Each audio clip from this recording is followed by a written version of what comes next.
1954, Victor Gruen designed the first open-air shopping mall in the United States. At the time of his death in 1980, Victor would be called the founding father of the American mall due to all of his influence and design work on both open-air and enclosed shopping malls. So how does something like the design of a shopping mall impact how we as small business owners ought to think about our customers? Let's get into it.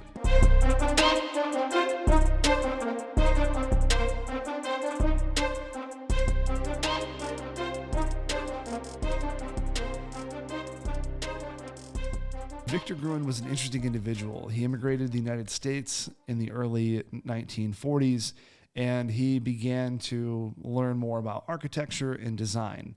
Now, as time went on, he would go on to create the first open-air shopping mall right outside of Detroit, Michigan. Now, what Victor wanted with his implementation of the shopping mall was he wanted these community-type centers that he experienced in Austria. He wanted to inject those into the suburbs. He didn't want them to be highly retail focused, and he didn't want them to be highly civic focused. He wanted there to be a blend between events and shopping. And he wanted people to have an experience similar to what he had in Vienna, because he felt that there was a lack of community and a lack of commerce in the suburbs as they were starting to get more and more developed in the late 40s and 1950s. And I thought it was really interesting to bring this up because when I read about his vision and what he saw these shopping malls being and what they ultimately became were so different from one another. And as I'll get to later on in the show, he later denounces what American shopping malls had become from his vision. And something that always struck me as being odd about the evolution of the shopping mall is everything that's been done from a retail perspective has been retrofitted to the American consumer. So when you look at the reason that stores are set up the way they are, they're meant to be confusing. As a matter of fact, this level of confusion or manipulation, as some might suggest, is actually called the Gruen effect.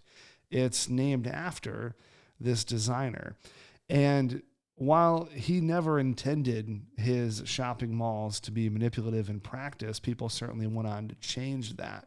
And they would do things like mix up the layout of the store ever so often. So people would have to walk around and search the entire store to find an area that they used to be familiar with. That's why department stores and retail shops constantly change around their displays. One of the most frustrating stores for me to shop in is Kohl's. Every time I go there, it seems like everything is moved and nothing is logically where I think it should be. Safe to say they'll never be a sponsor of the show based on that comment. But yeah, it's just very confusing, and it's with a purpose. The more you walk around, the more things you look at, the more likely you are to purchase something. Now, the reason I thought it was practical to bring this up on Theory of Why is because Victor Gruen did something that a lot of small businesses do not do. He thought about the customer experience and what was going to attract people to something that he had built.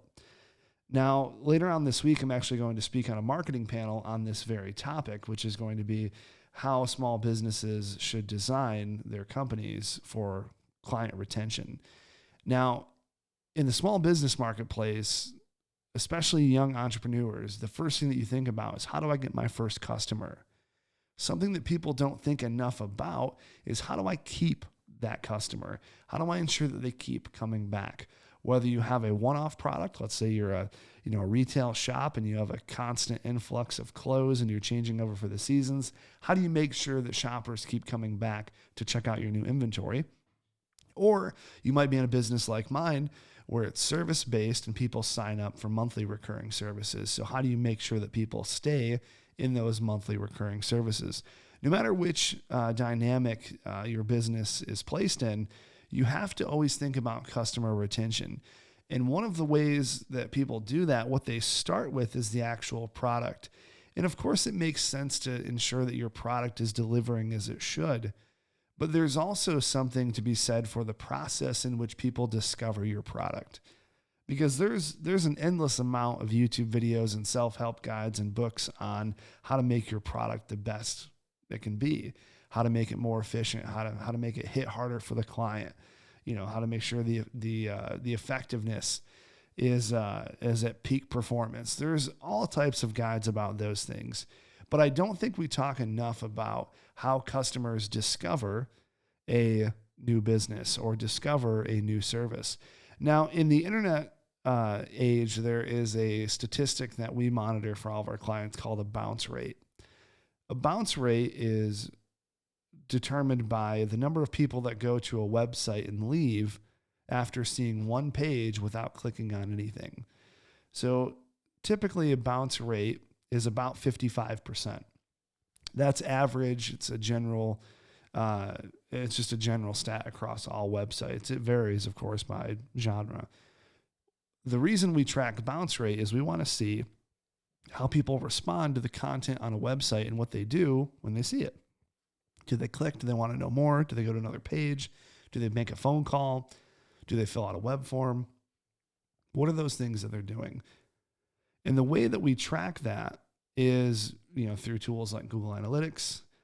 We use Squarespace Analytics that also tracks bounce rate as well. But we want to monitor all of these things to ensure that the customer is seeing things that matter to them, so they'll keep on clicking down that funnel.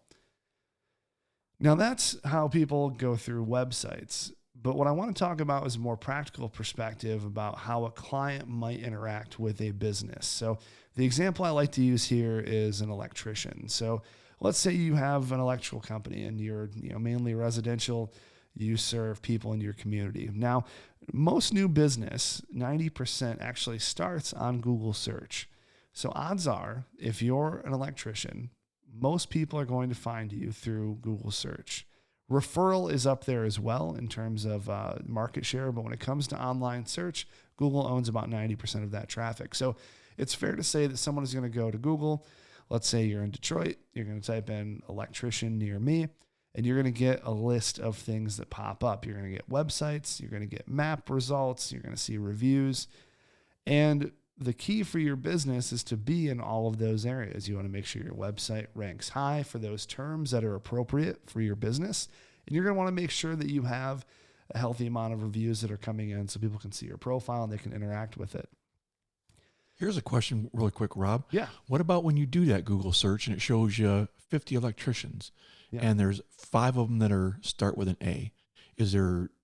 There's got to be some sort of benefit to being on the top of that list, right? Of being a company that starts with an A, because you're going to probably get clicked on first before the guy that starts with a Z. So the list is not alphabetical, actually. It's based on about 200 different ranking factors that Google uses based on their profile. So they have a tool called Google Business Profile. It's free to use and set up. And based on all 200 of those triggers, that's what puts people in the ranking order. And things like location, reviews, relevance, how well your profile is built out, all of those things factor into how you show up on the map. I'll be darned. So maybe I'm thinking all the way back to Yellow Pages day. Yeah. Right. Yeah, and that was why you saw so many AAA. Yeah. Acme. Absolutely. Yeah, and that was the strategy. If you're AAA electrical company, you're going to show up in the A's of the Yellow Pages. And thankfully, we've moved beyond those things where everything doesn't have to start with an A anymore. But those are the types of things that you want built out for your business. Now, as you continue on that customer thread, so you have a customer who goes to Google, or potential customer at this point, and they go and search, I need an electrician near me, and they find your profile. And now this is a really interesting thing that I talk about with clients all of the time. So this is a decision. It's kind of like one of those choose your own adventure books. So a client goes to your Google Business Profile, they see your profile. What do you think statistically they're more likely to do? Are they more likely to call you, or are they more likely to go to your website? Well, statistically, they're actually more likely to call you, because for home-based service businesses where it's someone coming into their home, they want to call somebody to vet them voice to voice to know if they're someone that they can trust. Now, the difference is in whether or not they go to their website. It might be another step where they go and check out your website and they say, okay, this guy looks credible. I'm going to go ahead and call them. That is another highly ranking factor in the credibility, is how well that website is built and designed. because that makes people feel like you're an expert. But the real test is going to be when they call you. So they call, someone answers, they say, hey, absolutely, we're so sorry you're experiencing problems. We can absolutely be out there. We can be out there tomorrow at noon. How does that sound? Sounds great.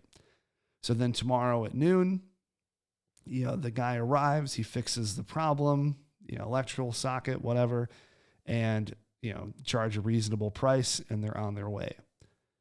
Now, the interesting thing about this is most businesses focus on that noon visit where the electrician shows up and fixes the problem.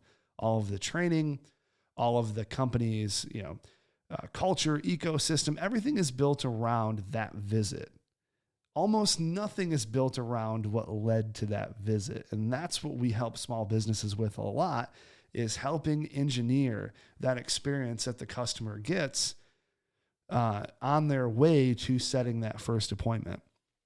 Because what happens is businesses don't build their Google business profile properly. They don't have reviews on there. Their information is not up to date. They don't have a call button. They don't have a website link that works. Then if they do that, they might have a website, but it might look like it came out of 2003. So it's, it's all HTML. It's very, high contrast colors. It's only built for desktop, not mobile. It's very hard for things to scale. So that is another deterrent.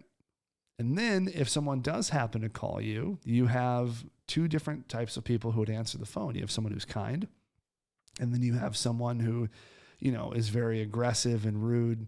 And it sounds like you're inconveniencing them just by talking to them. And this is why most people are terrified to call trades businesses, because their reputation of customer service on the initial contact is so terrible. I tell this example all the time. When we built this place, I called 9 contractors before I landed on the one that ultimately did this place. And we were spending almost $100,000 on this rebuild. And every single contractor I talked to was so rude and acted like I was inconveniencing them by calling them to talk to them about this project. And it became a running joke after probably the 4th or 5th call. People either just didn't answer, didn't return calls, or when I talked to them, they were just incredibly rude and acted like I was bothering them.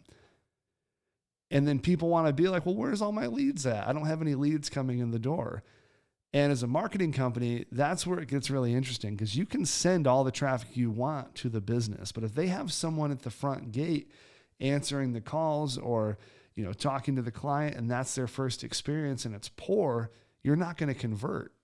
So that's why we very much focus on the entire customer life cycle and not just getting them into, the funnel. The rest of the funnel needs to be built out properly so you don't have a ton of leakage with these new clients that are coming in. So everything from that initial Google search to the profile review, to the website, to the first contact, and then ultimately to the appointment, all of that needs to be cohesive. It all needs to match.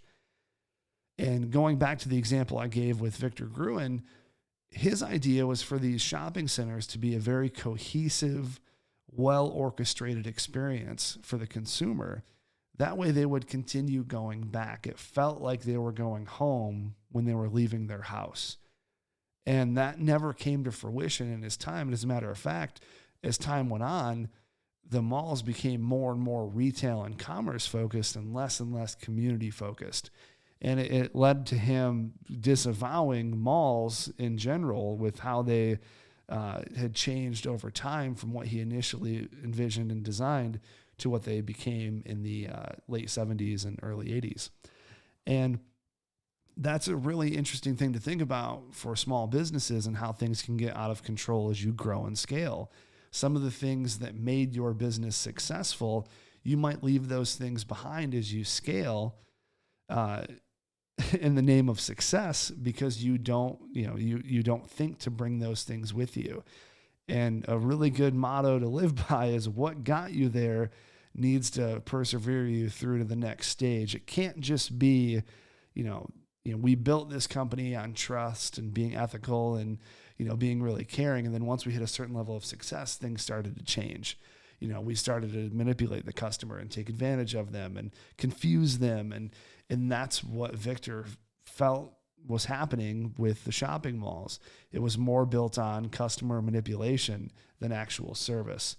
And that was a frustrating, I can't imagine how frustrating that had to be to watch that happen as you were, the initial architect of this industry that, would go on to earn billions. But those billions, and at least I would imagine from his perspective, were earned in a way that wasn't in line with what he wanted.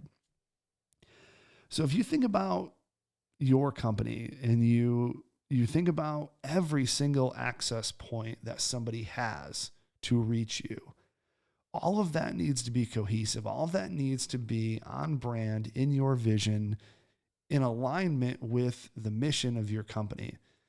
So for us at Wayne Media, there's several ways that people can get a hold of us, right? Obviously, they can call, they can go to the website, they can find us on Google, they can come into our studio. Now, an interesting story that I believe I've told this on Waynecast before, and Johnny, I'm curious if you knew this or not, but when we first built the studio, I had an architect design one render of this place that put the podcast studio in the front window. Have you heard this before? No, I have not. So the initial thought was for this studio to actually be in the front area where the creative lounge is. And what his thought was, since we're on such a busy street, people could walk by and they could see the podcast happening live. And very much like the morning news stuff when you watch and you see the people walking behind and all that. I can see some benefit to that. Yeah. And for me, like I saw that and I was like, why? I don't know. Like it sat wrong with me for some reason. As I thought about it more, I was able to articulate why I didn't think it would work.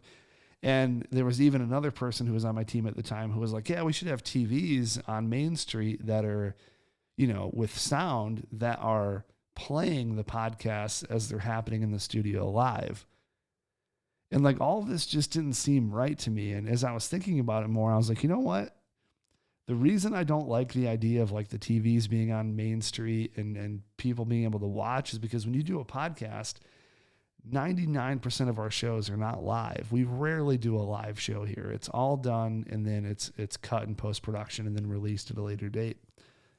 So I would hate for someone to have an extremely personal conversation that they would later go on and say, you know what, I want this cut out or I want that cut out. And then people were, stopping in front of our store and watching it live on the street. Okay, you trumped me. I swayed to your decision now. I can see where the banging on the glass, the face against it can be distracting. That could be whatever, right? If you're taking 1,000 cuts, all that kind of stuff. Yeah, that's... Yeah. The other thing is, and Johnny, this, people get nervous the first time they come in here and do a show. And if you have people mounting outside the door watching, and it's like, even if people were in the glass, behind here and you get like a row of people back there watching, as that sometimes happens, it can be a little nerve wracking. And I thought between that and what ultimately decided for me to opt against it was the street noise as well. Like anytime there's a fire truck or a cop car, like you can make that studio as sound tight as you want, but if you're going to put it up against glass, like you have to redesign the entire front of the building to make that as sound limiting as possible. And I didn't want to do that. So we opted to go with my design, which was putting the studio in the back of the office. And why I wanted to do that and we never agreed. Like ultimately it's going to be, I'm the one that's writing the check. So it's going to be what I decide, but we never agreed on my philosophy. So what I wanted was when people come in, I wanted them to see kind of a bustling, working environment where people are like, wow, what are these people doing up here? Because I knew if people were coming in from the podcast, they might have guests. Those guests might be other business owners, and they're going to start asking questions about what we do here. And this then gives whoever's giving them the walk to the back and taking them to the green room, this gives them the chance to talk to them a little bit about what we do at Wayne Media and expose them to, some of the creative services that we do that are beyond just podcasting. So to me, I thought that would be wise for people to have to walk through our creative area. And then as they're walking to the back into the green room, they can have more of a discussion. And then as they take the walk from the green room to the studio, you can see our project area where we do commercial video and websites. And all of that can be discussed. It doesn't have to be. We don't want people to feel like they're being sold when they're walking in here. But 9 times out of 10, people just ask the question, what do you guys do here? I mean, how many times do people ask you that, Johnny? All the time. And that walk is also part of the wow factor when you walk in, right?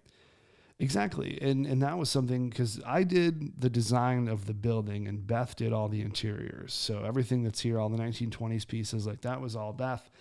And what we wanted was for people to experience an office that isn't like anything they've seen before or been in before, because then they're going to ask questions. How did this place come about? What do you guys do here? And it's going to be natural from them. Never have I instructed any of the people that work here to sell people as they're walking back here. We don't want that. We want it to be as chill as possible when people are coming in here to record. We want it to be as non-officey as possible. But what happens naturally is people just ask questions. What do you do here? Tell me more about this. Oh, I didn't know you guys did that. I hear it, if not daily, every other day. I hear people say something to that effect. Yeah, I'd say there's probably at least a 50% of guests, right? Not the host, because they already know what we're doing here, and that, but out of guests that come in to say, "Hey, what all do you guys do here?" Yeah. Right, and want an explanation of it.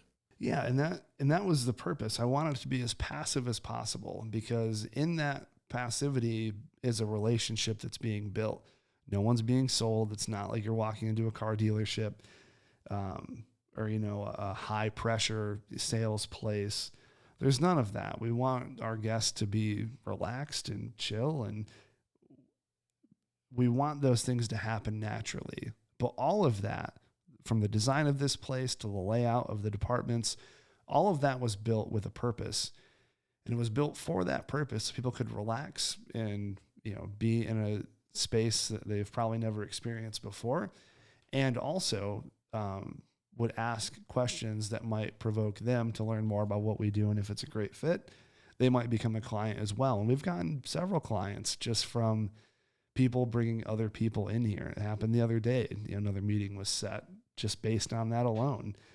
And it's those types of things that I want small businesses to think about as they continue to grow their business. What areas of access do people have to you? And then play out all of the low probability scenarios that might happen. Because in business, a lot of what you do comes down to those that you network with and those that you have relationships with. So a really good example of this, and someone might be like, well, why would you ever want to join a chamber of commerce? Well, let me give you an example. So I've been a member of the chamber here since the business has been open, long before we even had this studio. And last summer, I was invited to speak at a event, and I spoke on kind of the things you shouldn't do on social media as a business. And there happened to be a nonprofit that was in the building, and afterwards they came up to me and said, "Hey, we're in desperate need of a consultant that can help us with this project." And I ended up working with them, signed them as a client, signed them to a retainer. And then they came in on a podcast and they brought in a guest. And then that guest signed up to meet and discuss a project that they had. So you can see how something as small as joining a chamber can bring about other opportunities if you use them well. Now, people do this all the time. They buy tools and they say, wow, this isn't working for me. It's like, all right, well, you bought this really nice hydraulic press or this really nice drill, and it's just sitting there. You're not using it. It's not going to work for you. It's not going to get it all done without any of your help. And business tools are the same way. Whether you're hiring a marketing team or you're working at a chamber, whatever it is, you have to invest into it as well. You have to pick up that tool and use it, and benefits will come out of it as long as you're equally invested. Yeah, most of it's just to make your life easier, right? Yeah, like we're doing.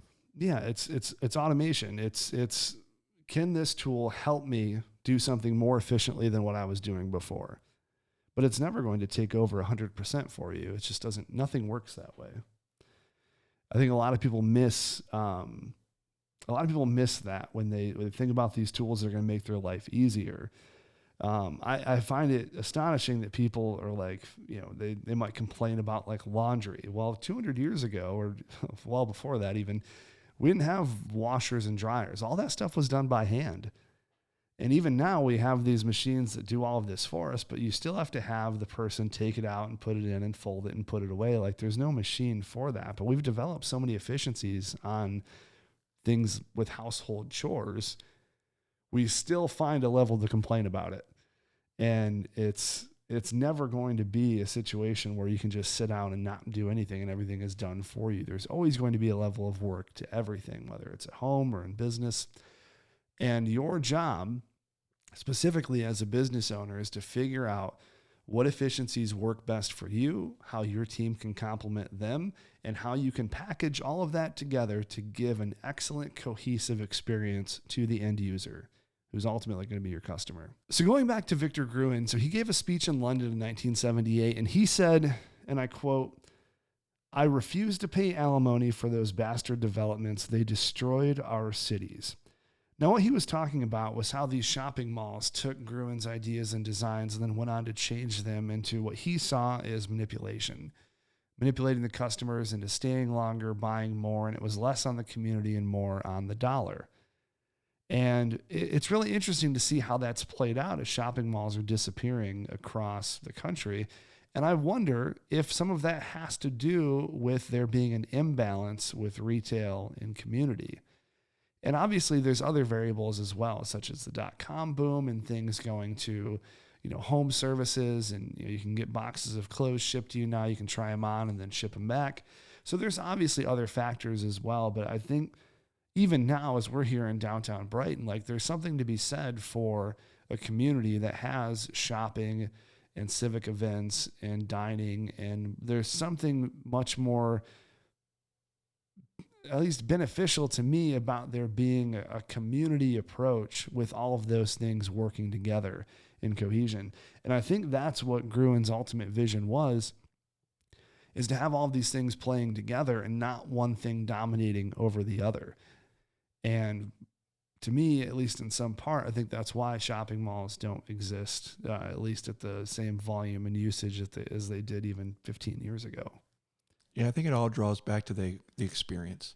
Yeah. Right. And I will bring up about a Las Vegas mall off of a casino. It's all about that experience. Yeah, you're going to pay a lot more for a product, which I don't buy from there, but it's the experience of walking through it, seeing what it is, how it's laid out. That draws in a crowd and wants you to be part of it. Yeah, and that's what people want, to feel like they have a stake in something that they're buying. And that's why, I've been such a proponent for Apple products, because they've nailed the customer experience and the ecosystem better than I think any company in the history of the world. They understand their customers extremely well, what they want, what's important to them, and they want people to feel like they're a part of what they're purchasing. And for small businesses, that's the objective, that's the challenge. And I see so many small businesses missing that mark because they're only thinking about the product, or they're only thinking about the profit margin. They're not thinking about the path that gets a customer from Google to them or from an event to them. They're just thinking about, well, I have this great product. Why isn't anyone using it? So, well, you don't have any ecosystem built that consistently shows people the value of that product before they get to the purchasing decision. All of those different areas are so important to develop, and they takes time. Even us here, we're still developing these things. We're still working on this daily. It's never I did it once and it's done type thing. You have to keep changing and evolving. Look at go back to Apple. The iPod was one of the hottest devices in the early 2000s. Is anyone going to buy an iPod today? Well, of course not. That has all been consolidated into one device, which is our iPhones. So things have to keep evolving and changing, and you have to keep measuring the temperature of the audience as time goes on. So it's never, I did it once and now it's going to be set for life. That's what Dell did. And no one's clamoring to buy a Dell computer, or, no one's trying to get their hands on a Windows phone. Those things just, Dell still sells computers. They still do well. They still exist, but they didn't evolve to where they were in 2004, where everyone was talking about, the whole dude, you're getting a Dell thing. That's gone now, and they missed their opportunity to evolve, and HP ate their lunch, and then Apple went on to, dominate the prosumer and consumer marketplace. So yeah, and Gateway's even a bigger example. Yeah, Gateway. I forgot about them. My first laptop was a Gateway. It was the branding. I liked it. It had the cow pattern. Yeah. I think a lot of people's first stuff was the Gateway because it was so big and it just didn't evolve enough. Yeah. And that's the thing is, people don't understand the difficulty in measuring an audience and being consistent. And that's why I always place Apple as that top tier company, is because they've consistently entered into new markets and have consistently dominated across them, because and it's not without failure. I mean, the Newton, do you remember the Newton, Johnny, when it came out? No, I don't know. This was, so basically this was in the time when Steve Jobs wasn't with the company anymore, but, I think John Scully was their CEO, and he had this project called the Newton, and it was basically like a Palm Pilot, but it flopped. It was either too early, or in Steve Jobs' opinion, it wasn't the right device for the consumer, because it restricted how many fingers you could use for the device. That's why when Steve Jobs rolled out the iPhone, it was completely 100% touch, no stylus. He thought that was what consumers wanted, and here we are. He was right. So everyone has pretty much copied off the iPhone since then. So it's obviously no company is 100% on what they roll out, but it's a matter of, can you keep rechecking the temperature of your audience and keep delivering things that they want, and even showing them things that they don't know that they want, showing them things that, they may have to be educated on why they need them and why it's important. And you're giving them things that they didn't even ask for, but now they think they need. So there's a lot to it, and businesses, I believe, just miss the mark, especially small businesses, because they focus on and go very hard on things that they think are important, but they miss the customer experience part. They miss all of that, and it causes them to fail. And that's why I'm a big believer. Mark Cuban has said this many times, that businesses don't go out of business because of lack of capital. They go out of business because of lack of brains. And that might sound harsh, and I certainly don't mean it that way. And I think what he means when he says that is, businesses just don't think about the things that drive consumers. They're focused on the profit or the dollar. And a lot of small businesses are just about the money. How much money can we get in here? Customer be damned. It's all about, getting this check cleared. And that's a mindset that's going to put you out of business very quickly. So it always goes back to the consumer, the consistency. How fast can you build that client retention? Because that's ultimately what's going to drive your business, is the actual customer. All right, so lastly, I want to end on Proverb 14:12. And Proverb 14:12 says, there is a way that seems right to a person, but its end is the way to death. Now, this is a very powerful proverb. It's talking about, people have sometimes knee-jerk reactions to things that they think are right. They say, oh, wow, this is absolutely what I should do, without a lot of thought. And I think the summary of this proverb is, sometimes the knee-jerk reaction isn't always the right one. And sometimes it can lead to something as bad as death here in this example. And I think small businesses do this as well. It's something that it's a knee-jerk reaction. Oh, we're making so much money. How can things go wrong? They don't stop and think about the long-term plan. Or is this just a boom economy right now? They don't think about a pending recession. So one of my favorite things about, reviewing these proverbs and the application that it has to business is it's a really good reminder to really stop and think about why you're doing the things that you're doing. And that's why I called this show Theory of Why. Is in the why is so much value and benefit for businesses. Because anytime you make a decision, you just have to ask the question, well, why am I about to do this? Why am I going to roll this out? Why am I going to buy this new building? Why am I going to hire this new associate? All of those things can be answered and cleared up with just that question. We'll explain why. And just like with my kids, when I ask them why and they say, well, because, that's not an appropriate answer. I need more.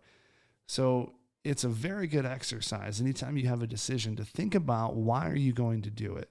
Why does this matter? Why does this make sense? And then you can justify your actions.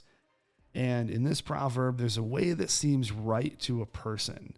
And it's in that seems. Well, it seems right. It feels right. Everyone else is doing it. It's the trend right now. But in the end, it leads to a bad outcome. It leads to something that you didn't foresee happening. And sometimes stopping and thinking and doing a little bit extra work on the front end can lead to much, much better results on the back end. So hopefully this episode was helpful. This is number 7. I appreciate all of you watching. I will catch you on next week's episode. Take care.